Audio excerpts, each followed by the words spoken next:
Welcome to ID the Future, a podcast of the Center for Science and Culture. I'm Robert Crowther, and joining me today is Robert Marks, the Distinguished Professor of Engineering at Baylor University and a senior researcher at the Evolutionary Informatics Lab. Dr. Marks was the chair of the IEEE Neural Networks Committee, the first president of the IEEE Neural Networks Council, and for 6 years was editor-in-chief of their journal, the IEEE Transactions on Neural Networks. I could go on, but I'm going to try and keep this podcast as listenable as possible. So without further ado, welcome to ID the Future, Dr. Marks. Thank you, Rob. Thank you for inviting me. It's great to have you here, and I'm just going to go ahead and jump right into the deep end, so to speak, and ask you about your new book, Introduction to Evolutionary Informatics, which I should let people know is available at Amazon.com. It sounds like something maybe out of a science fiction novel for people that aren't familiar with it. So maybe you can just start by giving us a quick elevator ride overview of evolutionary informatics and how you got into the book. Okay, the basic premise of Introduction to Evolutionary Informatics is there exists no model successfully describing undirected Darwinian evolution. We look at all the models that have been presented and show exactly how they don't work. Then we make some positive contributions also in something called algorithmic specified complexity. It sounds highfalutin, but the basic idea is how do you look at something and you measure in bits the degree to which it's designed. And then there's also at the end of the book a relationship between artificial intelligence, which is really being hyped these days, and intelligent design. You notice artificial intelligence and intelligent design both have the word intelligence in them. And there's actually a linkage there, which is very interesting. But all this started way back in 2007. I was at Baylor University with Walter Bradley. Walter is one of the pioneers of intelligent design, writing in, I believe it was 1984 with Thaxton and Olson, a book called The Mystery of Life's Origins. And he got together like-minded people, myself and William Dembski, and that was the first time that I ever met Bill. And I had read some of his stuff and was impressed with him. I told him I really enjoyed his work. I mentioned that I had a background in evolutionary computing, and we started talking, and we really resonated. And we started to do some work together. Winston Ewart was added later, and that was the genesis of our research. And the book, Introduction to Evolutionary Informatics, is an explanation of the agglomeration of all of our research, but made accessible to the lay public. In other words, we wrote a lot of papers, but those papers were directed for nerds, so they had a lot of equations and things like that in it. So we made this book, which is accessible more to a general audience. Yes, I appreciate that because I am not a nerd, and math and so on is where I start to fall apart if I'm trying to read something like that. So your book, though, is really readable, and I think for general science enthusiasts and people like that interested in intelligent design and evolution and those kinds of issues, it would be perfectly suitable for them at a level that the rest of us can understand.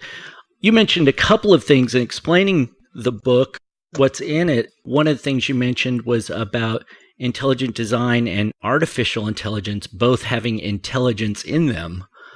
And I found that kind of interesting because it seems rather self-obvious that if you have artificial intelligence, it's not natural intelligence, it's artificial intelligence. It must have been built, engineered, designed, put together somehow. Isn't that right?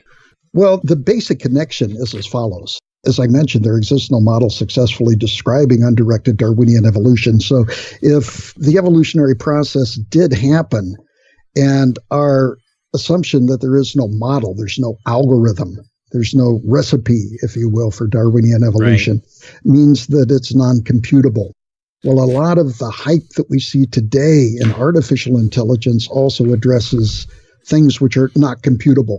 And this doesn't come out in the hype when people like Bill Gates and Elon Musk and Stephen Hawking came out and said the artificial intelligence is going to be the boogeyman of the future. Right. But in fact, there are fundamental limitations on computers. And one of them is the ability to compute things. And there are undisputably things which you can't compute.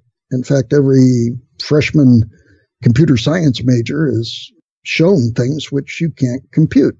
And some of these are things such as understanding, consciousness, and certainly creativity. Computers will never be creative. So we'll never see things like in the Terminator where people come out and are afraid of computers taking over the world. Computers are not going to gain consciousness. They're going to have a big impact in our lives, but they're not going to gain consciousness like in the Terminator or the Matrix or some of these other great science fiction films.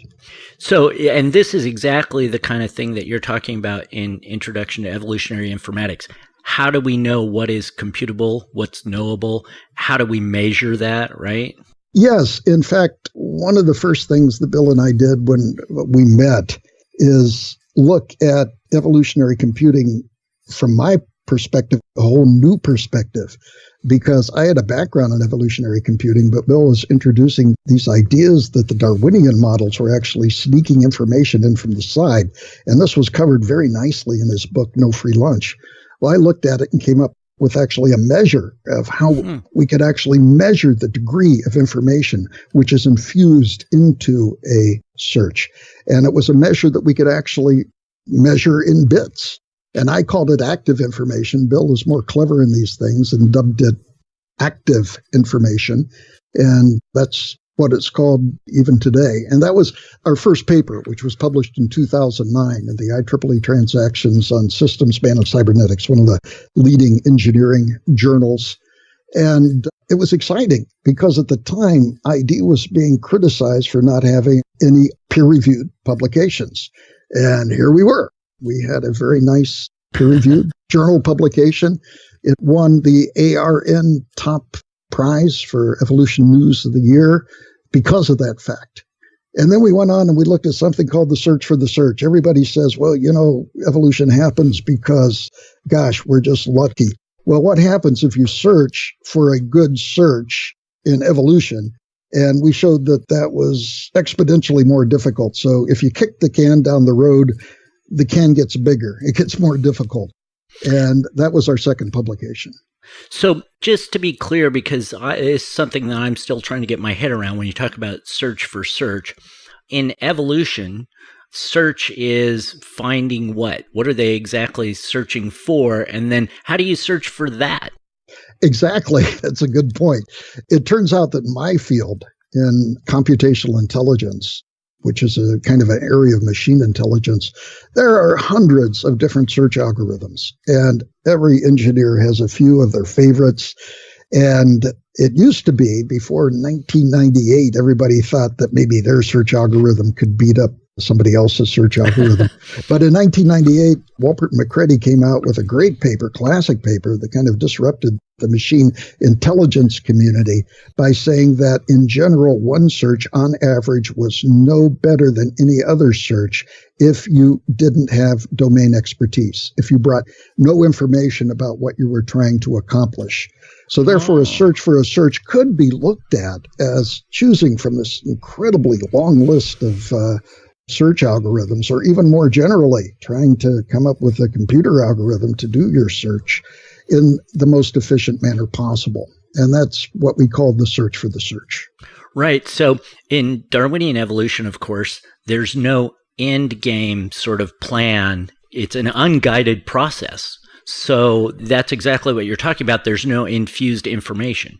That is one of the things we hear. But if you look at the models of evolution, which have been proposed from the biologists, and I'm speaking specifically of computer simulations such as AVITA and EV, all of those do have a target. They are teleological. And so those that say, well, evolution isn't a search, okay, that's fine. I can accept that. But like Billy Joel said, we didn't start the fire. Yeah, right. We didn't start the fire. I think that's right. We're not the ones that started evolution as a search. It was the people that proposed AVITA. It was the people that proposed EV. There was an evolutionary program which was proposed to solve something called a Steiner tree problem. There was stuff in the National Academy of Sciences which were published. These were all proposed as searches. And so therefore, we said, okay, let's look at the evolutionary process as a search. Now, there has been different models, such as Tierra, that weren't actually a teleological search. Their idea is to set up a computer environment and a computer organism and make that so rich in information that we're going to see something like the Cambrian explosion. Wow. In fact, the guy that wrote Tierra, that was his goal, to recreate the Cambrian explosion. But he tried it and it didn't work, and he abandoned it, and there's still work going on in so-called open-ended evolution, but that's also going to be doomed to failure, I believe. Wow. Well, this whole issue is kind of open-ended, so we will explore some of those things, I'm sure, on future episodes of ID the Future with Dr. Marks. I want to thank you for joining us today. Robert Marks' new book, co-authored with William Dembski and Winston Ewart, is called Introduction to Evolutionary Informatics. It's published by World Scientific Publishing. Is that correct? Yes, Yes, that is correct. And it's available most easily online at Amazon.com. Again, that's Introduction to Evolutionary Informatics. And if you want more information about Dr. Marks and his research, you can check out the Evolutionary Informatics Lab online at evoinfo.org. That's evoinfo.org. And by the way, you should spell it because my wife says it sounds like evil info. It isn't evil. It's evoinfo.org. Yes, So. that is correct. Good point. All right. For ID the Future, I'm Robert Crowther. Thanks for listening. This program was recorded by Discovery Institute's Center for Science and Culture. ID the Future is copyright Discovery Institute. For more information, visit intelligentdesign.org and idthefuture.com.